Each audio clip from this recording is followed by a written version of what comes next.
Hai Sobat Muda, perkenalkan nama saya Asgun alias Asep Gunawan.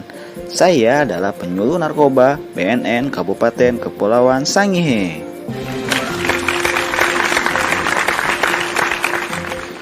Saya di sini akan menjadi teman belajar kalian dalam upaya pencegahan narkoba dan gaya hidup sehat demi masa depan cemerlang. Untuk itu, mari belajar sama-sama agar menjadi generasi bangsa yang sehat, cerdas, unggul, dan berprestasi. Nah, teman-teman, mungkin sebagian dari kalian belum mengetahui apa itu narkoba. Apa sih itu narkoba? Apakah narkoba itu sejenis makanan, minuman, permen, tumbuhan, atau zat yang memang sangat berbahaya? Sebelum mengetahui apa itu narkoba, teman-teman pasti penasaran dong, dari mana sih asalnya narkoba? Kenapa narkoba bisa masuk Indonesia? Untuk itu, ayo kita sama-sama belajar sejarah singkat narkoba. Simak baik-baik ya teman-teman. Di Sumeria, pada tahun 2000 sebelum Masehi, telah dikenal serbuk sari bunga opium atau candu, atau biasa disebut hulgil, yang artinya obat yang menggembirakan. Hulgil ini banyak tumbuh di daerah pegunungan dan dataran tinggi. Pada saat itu, serbuk sari ini sudah diketahui memiliki fungsi sebagai obat tidur atau obat penghilang sakit saat dihirup. Orang zaman dahulu pun menggunakan serbuk sari ini sebagai obat bius bagi seorang yang mengalami luka serius agar dia tidak merasa sakit saat diobati, dan juga digunakan sebagai obat tidur. Selain itu, serbuk sari bunga opium ini juga digunakan sebagai racun untuk berburu karena bisa membuat sang mangsa tertidur. Di India dan Persia, candu diperkenalkan oleh Alexander Agung pada 330 sebelum Masehi. Candu ini digunakan untuk... Seiring berjalannya waktu, tepatnya pada Perang Dunia Kedua, candu menjadi salah satu senjata untuk melemahkan pihak musuh. Pada saat itu, Inggris dibantu dengan Prancis menggunakan candu sebagai senjata yang sangat ampuh melemahkan tentara-tentara Cina, hingga akhirnya berhasil menjajah sebagian daratan Cina.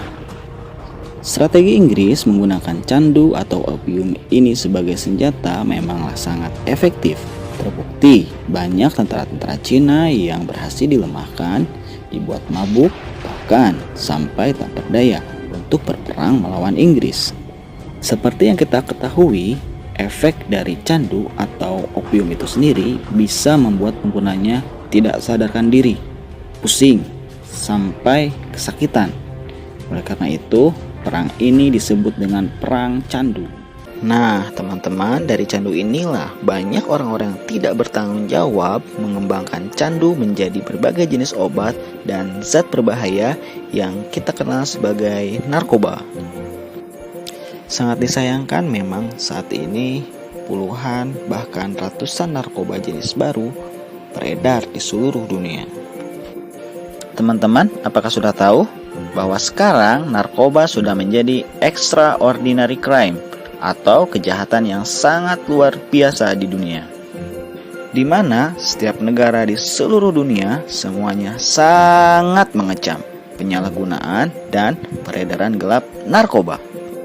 Di Indonesia sudah banyak loh teman-teman kita yang terjerumus penyalahgunaan narkoba. Sedih memang, narkoba membuat teman-teman kita menjadi putus sekolah, masuk penjara, menjadi sakit jiwa, bahkan ada yang sampai meninggal dunia juga loh. Tapi kita juga tidak perlu khawatir teman-teman, karena masih banyak orang-orang yang peduli terhadap masa depan generasi bangsa yang bersih narkoba, termasuk kamu. Iya, kamu. Kamulah yang harus bertanggung jawab pada dirimu sendiri. Untuk itu, mari bergabung bersama kami untuk mencegah dan berperang melawan narkoba. Katakan tidak terhadap narkoba. Jangan takut dan jangan ragu, kita pasti bisa kok teman-teman. Oke teman-teman, masih banyak loh pengalaman dan cerita yang akan Asgun berikan. Jadi ikuti terus ya episode-episode selanjutnya. Teman-teman jangan lupa ikuti medsos kami juga ya di @BNN Kabupaten Kepulauan Sangihe. Stop narkoba. Terima kasih.